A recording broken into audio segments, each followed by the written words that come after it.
Чувашском академическом драматическом театре имени Константина Иванова состоялась премьера драмы «Аниса» по пьесе драматурга Александра Колгана. Режиссер Наталья Сергеева рассказала о том, что она не любит ставить однообразные произведения и все время ищет для себя новые жанры и темы.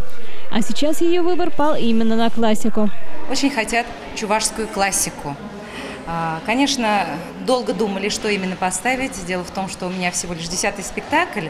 Такие более масштабные пьесы, типа «Нарспи», «Айдар», я как бы считаю себя недостаточно созревшим режиссером, поэтому решила попробовать на вот такой драматургии. Она очень наивная, простая, искренняя, и в то же время там можно выстроить параллельную линию.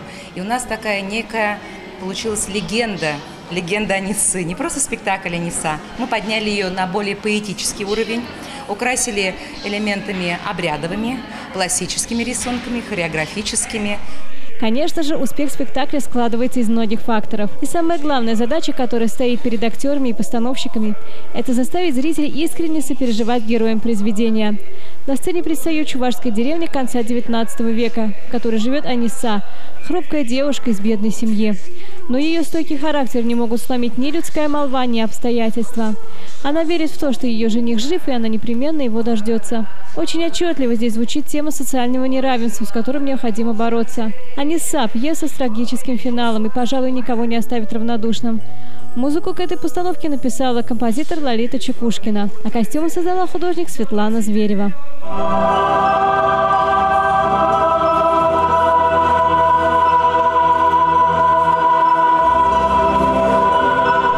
Пожалуй, у каждого из героев пьесы «Аниса» своя сложная судьба.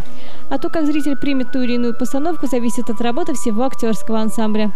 Если даже роль маленькая, нужно найти такие, можно сказать, хитрости или такие маленькие нюансы, чтобы запомнить зрителю.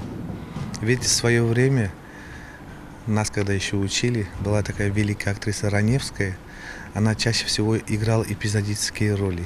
А бывало, говорит, такое, что она сыграла свою роль, и после ее игры многие зрители уходили, до конца даже спектакль не смотрели. Но я рад, что играю в этом спектакле. Конечно же, главенствует в драме Александра Колгана две темы. Это тема любви и борьбы за свое счастье. И это произведение, несомненно, понравится зрителям всех возрастов. Елена Яковлева, Бахтияр Велиев. «Жизнь столицы».